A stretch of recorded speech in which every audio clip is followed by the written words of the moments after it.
Olá, muito boa tarde a você conectado conosco aqui pelo Notícias Agrícolas. Está no ar mais um boletim de mercado, olhando para os números lá na Bolsa de Chicago.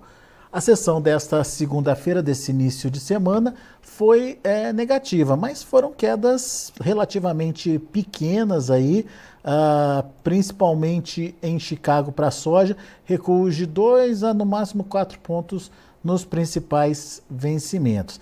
Ainda assim, a soja se recuperou bem na semana passada, se distanciou daquele piso dos 11,20 que a gente viu acontecendo aí em pregões anteriores.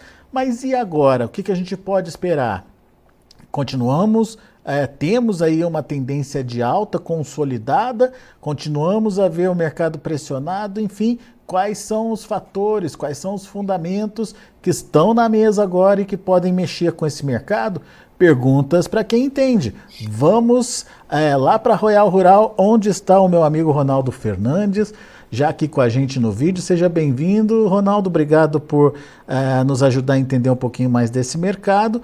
Um mercado que se recuperou bastante aí na semana passada, Ronaldo. Está começando a semana com queda aí de 2, 3, 4 pontos nos principais vencimentos.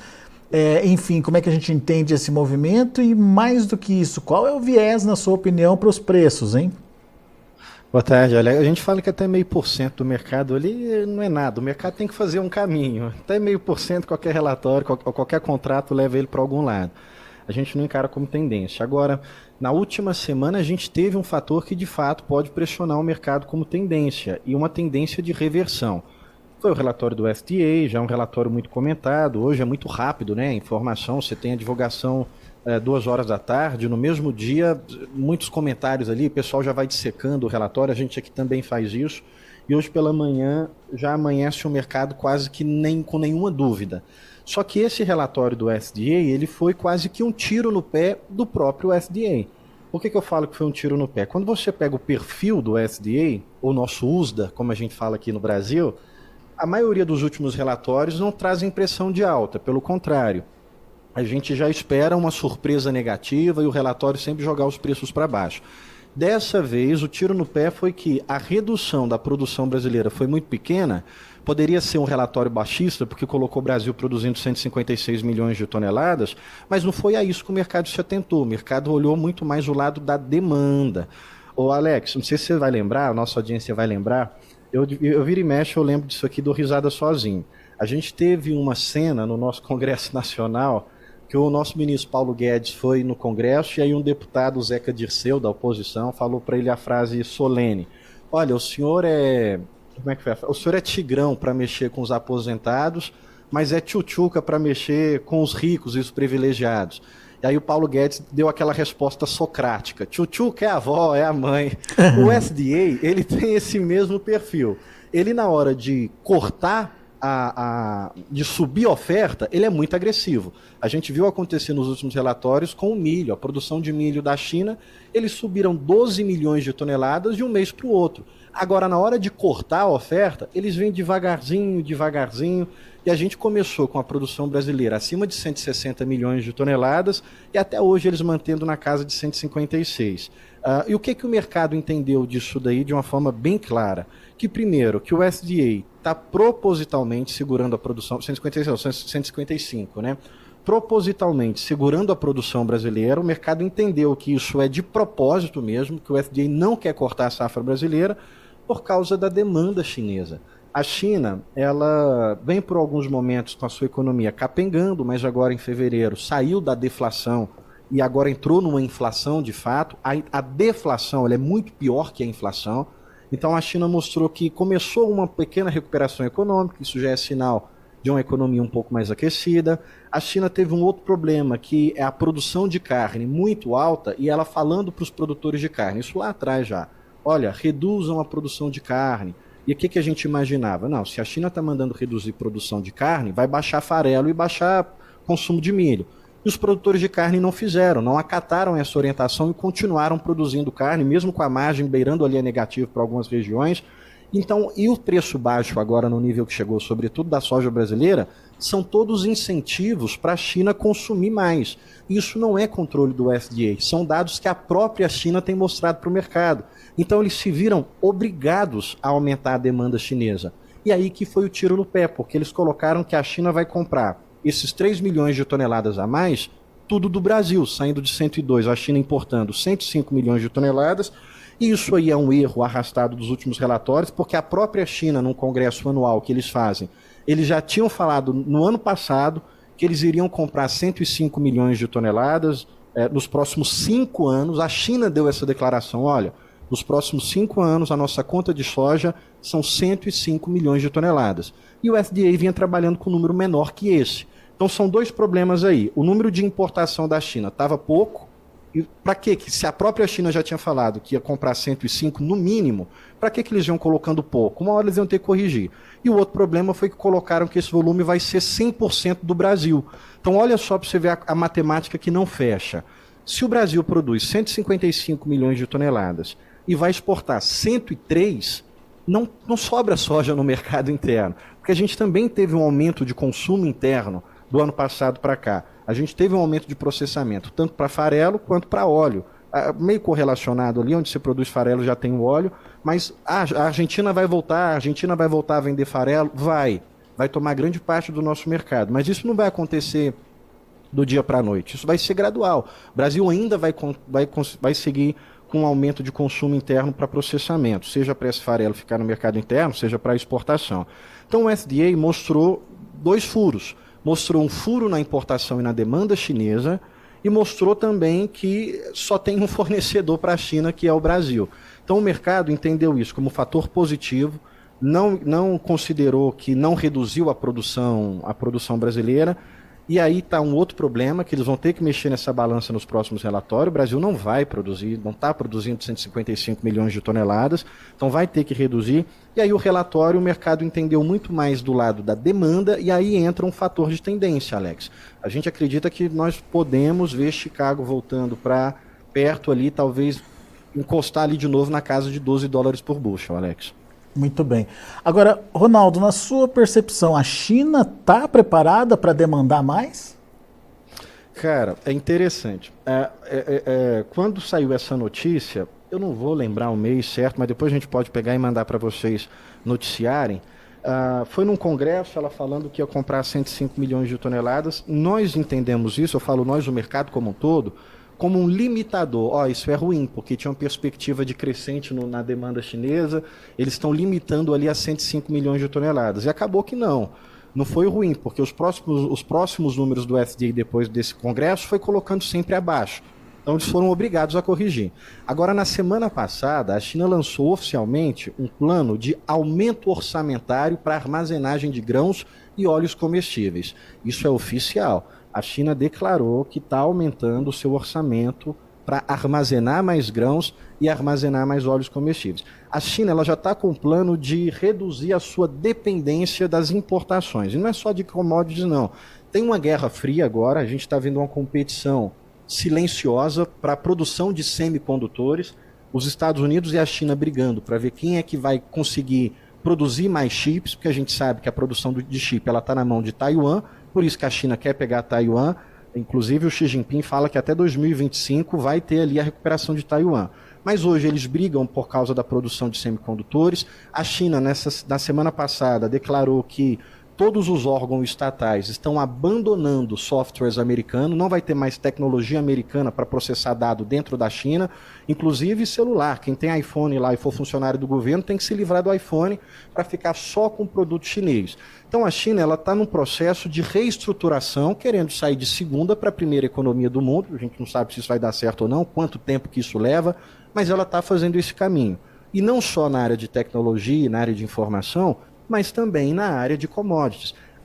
Quem é um pouquinho mais velho de mercado, e de 2015 para trás, 2017 ela já veio mudando isso, mas de 2015 para trás a China era autossuficiente em milho, a ponto dela exportar um pouquinho de milho. Sempre produz muito milho, mas não só a produção, a sua capacidade de armazenagem. Agora eles estão querendo levar isso para a soja. Não produz tanta soja a ponto de ficar autossuficiente. A China já teve programas de incentivo de produção na África. Quando começou a guerra Rússia e Ucrânia, chamou a Rússia para conversar, para ver se a Rússia conseguiria ali aumentar a sua área de produção de soja. A produção ainda é capenga, a China ainda vai depender muito. Mas se ela consegue armazenar, ela já consegue controlar melhor esses preços. Quem está aí mais envolvido, engajado com política, vai lembrar que essa, inclusive, era uma pauta do Ciro Gomes. Não é que a gente acompanha nem gosta do Ciro Gomes, não. É que na época dos debates, a gente acompanhava todo mundo ali, era quase 24 horas, cada candidato a gente estava ouvindo o que eram as propostas para saber como o mercado ia reagir e acompanhando as pesquisas. E o Ciro Gomes batia muito nessa tecla, olha, tem que incentivar a Conab a fazer armazenagem, porque quando o preço estoura, o preço vai muito baixo, você consegue controlar se você tem o controle do estoque na mão. E é isso que a China quer fazer agora. Programa de incentivo à armazenagem, aumentar a sua armazenagem para ficar autossuficiente. A longo prazo, essa notícia ela não é altista, ela é baixista. O que é a longo prazo? 2, 3, 4 anos para frente. A pequeno prazo, a médio, curto prazo, essa notícia ela mostra que a China vai ter que vir comprar para encher esses estoques. Claro que ela lançou agora esse aumento de orçamento, ela ainda vai construir esses armazéns, é um processo demorado, mas as compras já vão acontecendo agora. Então a China ela é um fator decisivo para as duas culturas que a gente trata aqui, tanto a soja quanto o milho. Para a soja, ela vai vir para o mercado brasileiro, a gente obviamente tem a competição com a Argentina, tem a competição com os Estados Unidos, mas é do Brasil que ela vai olhar porque os nossos preços são os mais atrativos hoje para o mercado chinês. Para o milho, a situação já é um pouco diferente, Alex. Mas para a soja, a gente imaginava que nós íamos ver prêmios positivos só no final de março, no mês que vem. E agora eu ouso dizer, ouso prever, vou mudar a frase, eu não me assustaria se na semana que vem a gente já sai de prêmio negativo para a soja para prêmio positivo com essa retomada das compras chinesas. Um outro ponto, para te devolver, a gente está vendo aí as entregas. Fevereiro não foi tão quanto o line-up mostrava, a gente imaginava que fevereiro ia superar aí talvez 10 milhões de toneladas, mas veio acima de 6, foi o nosso recorde. Março, a gente tende a exportar um grande volume ainda, a gente pode bater recorde de exportação de soja nesse primeiro semestre, e a soja que está sendo embarcada agora, ela foi negociada há 2, 3 meses atrás. Então a gente já vai entrar com o mercado mais enxuto. Você tem volume de embarque, mas você não tem o mesmo volume de negociação. O que eu estou querendo dizer com isso? Que as ofertas já começam a ser enxugadas. Então a gente tem a demanda voltando para o mercado brasileiro, a gente já tem um certo nível de redução de oferta, 56% de área colhida, é menos soja vindo para o mercado, e isso tudo impacta numa reversão de prêmio. Então eu acredito piamente que a gente pode ver prêmios positivos na próxima semana já. Assim, eu não vou cravar, eu não preciso acertar no olho da mosca, falar semana que vem já vai ter. Mas da semana que vem para a próxima é muito provável os preços já fazerem reversão, os prêmios já fazerem reversão para positivo. Bom, muito bem. Antes da gente falar dos prêmios, eu quero entender esse movimento em Chicago. Quando você fala dessa tendência, dessa possível reversão, ela tem potencial para acontecer já, a partir de agora, ou ela vai ficar para o segundo semestre, talvez, Ronaldo? Já está acontecendo. Eu lembro uma conversa que nós tivemos aqui, acho que umas 2 semanas atrás, aí eu falava que a discussão era se acho que você que fez essa pergunta, não, depois eu vou olhar os vídeos para relembrar certinho, se a gente achava que podia vir muito abaixo de 11, eu falei, acredito que pode vir abaixo de 11, mas não agora no curto prazo. Agora a soja tende a buscar os 12. Você vai lembrar dessa conversa que nós tivemos. Sua pergunta foi se ela poderia vir abaixo de 11. Eu falei, acho que pode vir abaixo de 11, mas não agora. Agora ela tende de volta a buscar os 12. E é o que está acontecendo. A gente já tem ali julho a 11,91, agosto a 11,86. O contrato de março ele já está indo embora, esquece, ele não faz referência mais. Mas maio já está 11,80. Então o 12 ele já está aí na porta. Acredito que ele pode voltar para os 12, pode vir um pouco acima. Agora, manter essa tendência para segundo semestre, então respondendo a sua pergunta, eu acredito que isso vai acontecer agora já. Na época eu falei que não era agora, acho que eu até falei, dá talvez umas 2 próximas semanas, é exatamente esse período que a gente está vivendo agora. Mas para isso se manter a longo prazo, vai depender de 3 fatores. O fator mais soberano, que é o clima. Clima para os Estados Unidos não está aquela Brastemp, está um clima desenhado um pouco mais seco. a gente pode ter problemas com a evolução de clima americano. O outro ponto, a curtíssimo prazo, a intenção de plantio no dia 28 agora, e depois o terceiro ponto final, a área já plantada em junho. Para explicar bem para a nossa audiência, o FDA, ele erra, vou falar que erra, por excesso de informação. Em fevereiro, eles ventilam para o mercado o que o produtor vai plantar como uma estatística, uma opinião do FDA. Eu acho que o produtor americano vai plantar tanto de área de soja, tanto de área de milho. Só para bagunçar o mercado. Não tem necessidade desse número em fevereiro, mas para investidor, para quem quer operar em bolsa, acha que é necessário, eles jogam esse número. Em março, o produtor americano, ele é obrigado por lei a responder o que ele vai colocar no chão. Ele não precisa colocar aquilo que ele respondeu. Eu quero pôr soja. Se a janela não for boa, se a janela for melhor para milho, eu ponho milho. Então, em março, tem a intenção de plantio. E aí, em junho, o FDA volta lá, eu já fiz essa explicação várias vezes aqui também. Em junho, o FDA volta lá e fala, o que você plantou? É comum, a área de março, eles colocarem uma grande área de soja. Então, é comum em março, os 3 últimos anos foi assim. Eles falaram que o produtor americano ia plantar muita soja. E aí o mercado cai. Chega lá em junho, o produtor americano não plantou aquela área que eles falaram e o mercado sobe. Então a gente tem esses 2 fatores no curto prazo, relatório de março e relatório de junho, que não dá para prever. Na minha opinião, vai vir uma área grande em março. Na minha opinião, o produtor não vai plantar a área que os Estados Unidos falam, porque eles costumam exagerar a área de março. Então, na minha opinião, o relatório de março pode derrubar o preço e em junho faz a recuperação. Mas essa é uma opinião que não é nem uma análise, é um chute, porque cabeça de USDA é cabeça de juiz. Realmente eles não vêm em linha com o que o mercado está colocando. Ele geralmente é melhor se apostar ao contrário o USDA. Mas tem o clima que é o que pode pesar bastante aí a longo prazo. Então, para a tendência de soja em Chicago se firmar perto dos 12, vai depender de fator climático, vai depender dos relatórios do USDA. Fator climático não sendo catastrófico, a gente acredita que Chicago volta para baixo de 12, ficando ali querendo vir abaixo até de 11, caso o clima não seja catastrófico. Agora, olhando a longo prazo, Alex, a gente tem mais de 70% de probabilidade de outubro entrar com laninha. E aí é um problema para 2025, porque foi o laninha que quebrou a Argentina. E aí isso aí pode respingar no mercado. Então, daqui até outubro, a gente vai medir a produção e o clima para o desenvolvimento da lavoura americana. De outubro, se entra um laninha, a Argentina volta a ficar em foco.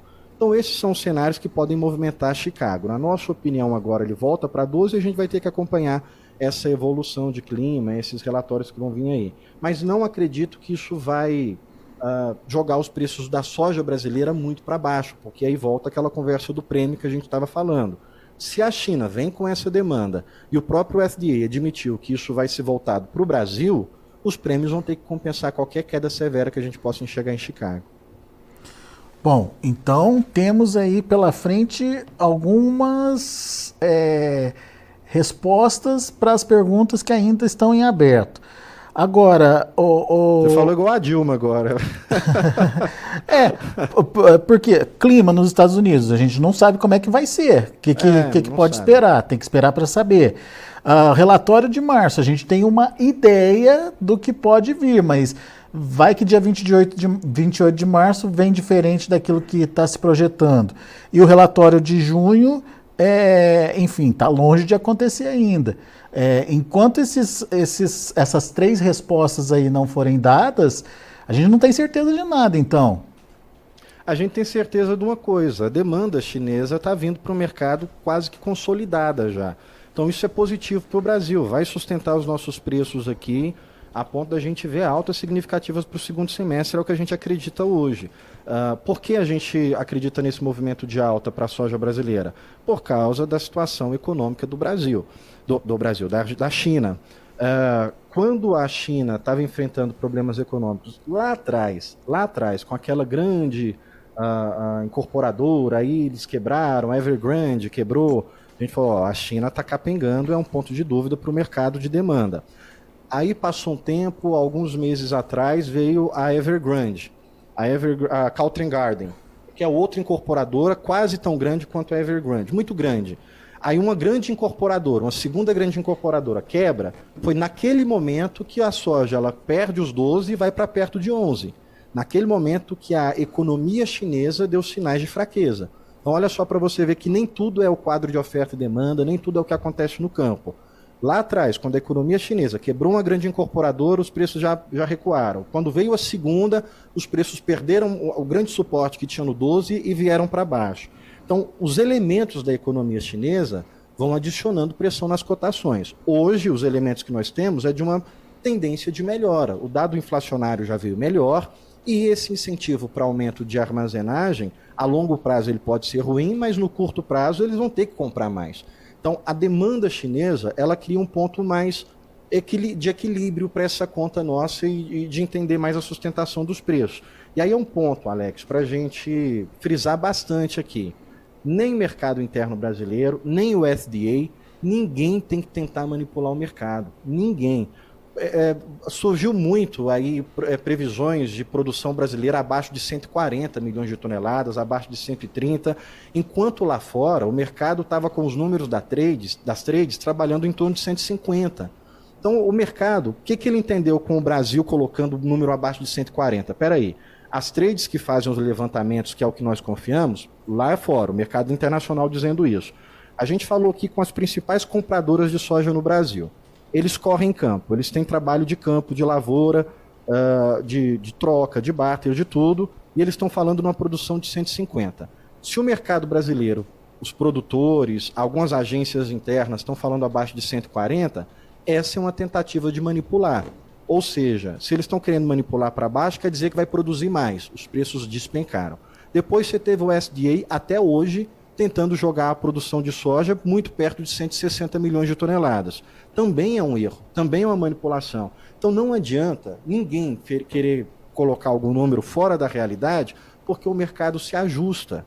O mercado faz o seu equilíbrio de oferta e demanda. Então hoje, o que nós temos colocado no relatório do FDA é um grande buraco, porque eles não contavam com essa demanda chinesa vindo de uma forma tão maior que está vindo agora. Então deixa o mercado trabalhar, não queira ninguém ficar chutando números, não queira tentar manipular o mercado, deixa, se for produzir 150, 160, deixa produzir, porque a demanda vai conseguir absorver. E é o que nós estamos vendo agora, é a tendência que nós temos para o segundo semestre. Agora é a hora da demanda mostrar a cara. E os sinais que nós temos agora, nessas 2 últimas semanas, é que a demanda vai vir com mais volumes, vai melhorar o nosso prêmio. Para Chicago, a situação ainda é outra, ainda é muito especulativa, ainda é muito concorrência. O produtor brasileiro ele tem que entender que antes de Chicago ser a soja internacional, é a soja americana. A gente está vendo isso acontecer agora com o milho. O milho em Chicago ele tem uma correlação muito grande com o trigo, e o trigo está apanhando muito. Quem que é o grande comprador de trigo? A Índia compra muito trigo, mas a China está tomando protagonismo aí nas notícias de trigo.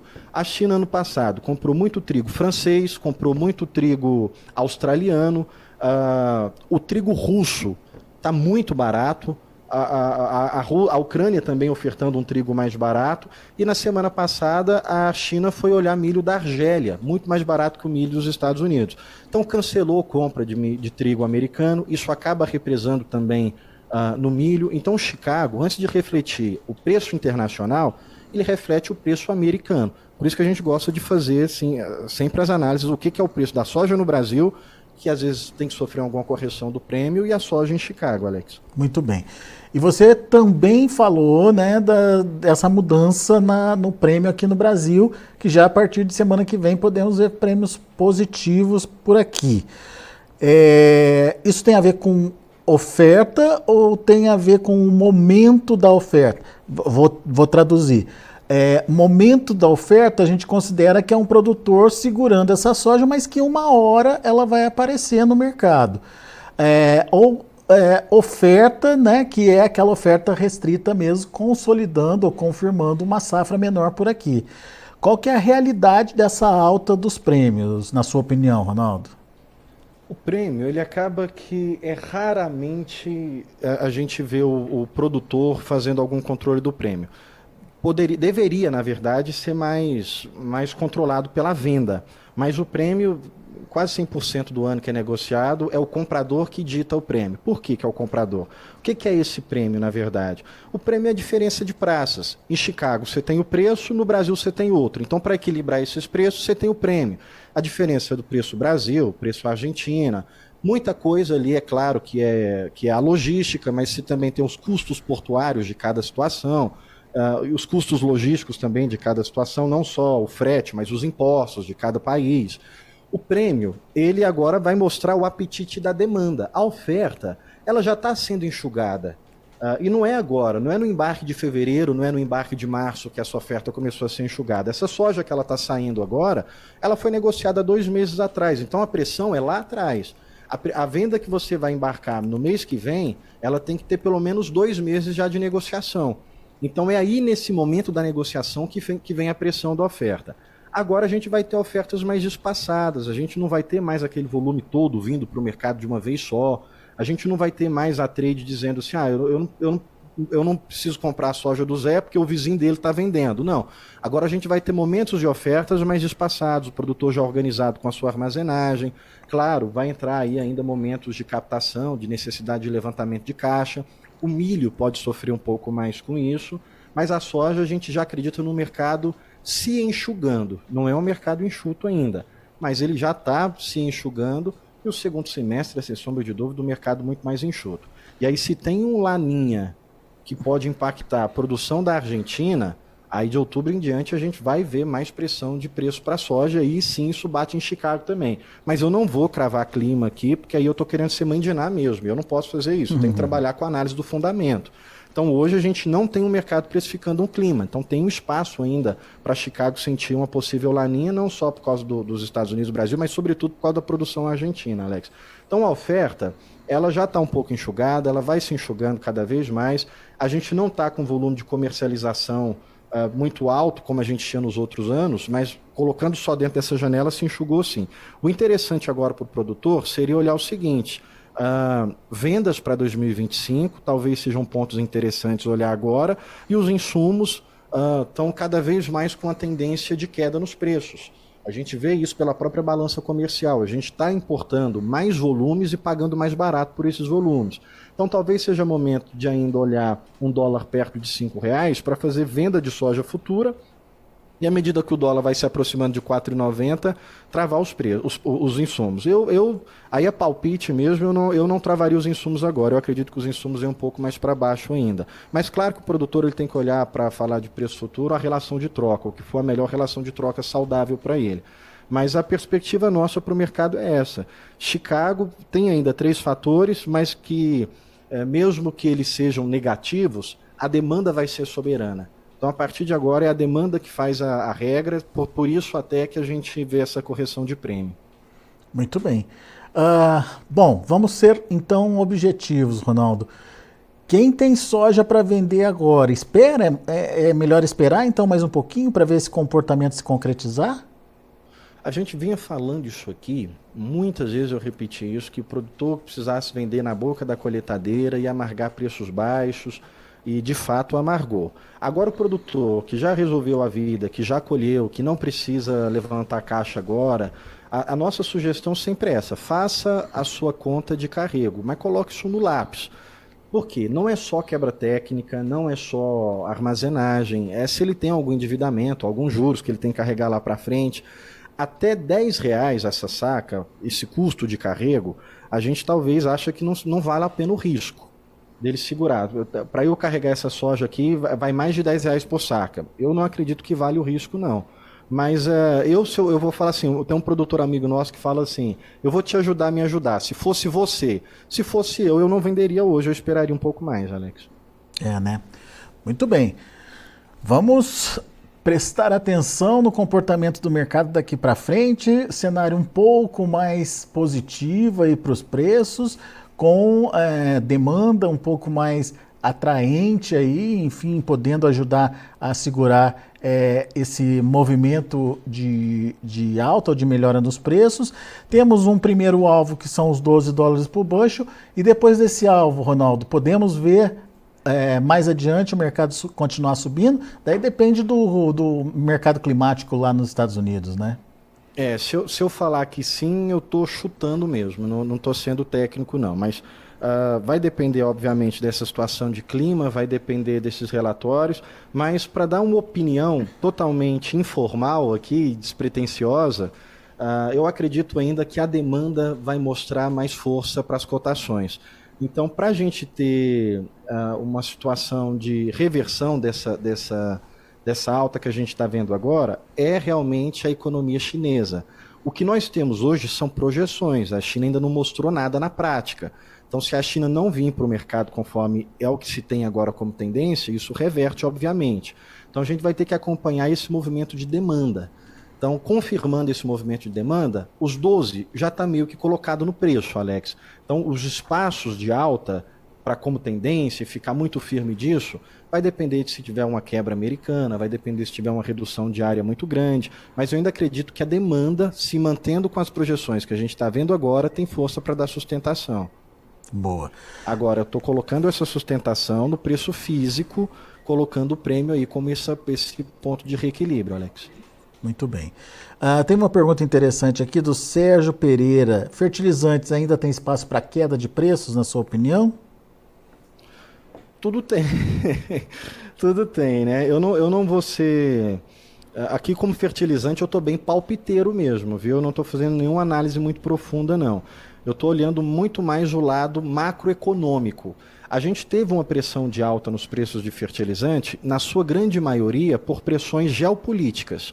Alexander Lukashenko, que é ali da Bielorrússia, ele foi sancionado e a gente teve alta no potássio. Depois teve o inverno da Europa, que foi um inverno muito severo e a gente teve pressão no gás natural e os nitrogenados são à base de gás natural. Depois a gente teve a China proibindo as exportações de defensivo. Depois nós tivemos alta do petróleo. O que eu estou querendo dizer com isso? Todos esses picos de alta nos preços dos fertilizantes que a gente viu de 2021 até 2022 não foram especificamente por causa de oferta e demanda. Teve aumento de área, mas os grandes momentos de pressão não foram por causa desse aumento de área. Foi por causa do cenário da macroeconomia. E agora a gente está tendo um trabalho de reversão desses problemas. A inflação ela tem que ser reduzida no mundo inteiro. E o que é inflação? Energia, alimento e serviço. O que pega para político na hora de fazer campanha? O preço de energia e o preço de alimento. Então a gente tem um trabalho da economia de jogar os preços cada vez mais para baixo. Olha aí para você ver o relatório do USDA. De fato, eu vou falar assim bem aberto, foi uma manipulação esse número do USDA para a produção da soja do Brasil. Tanto que eles revelaram e o mercado entendeu isso agora. Não podiam cortar a produção brasileira porque tinha uma demanda da China aí que não tinha de onde buscar, teve que manter o número do Brasil.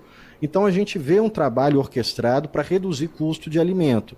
E aí a gente já está vendo na nossa balança comercial a gente trazer mais produtos pagando menos do que nós pagamos nos 2 últimos anos. E o dólar não estava significativamente tão baixo, não. Então eu acredito que a gente tem espaço para mais queda nos fertilizantes, sim. Eu estou falando de uma forma muito especulativa.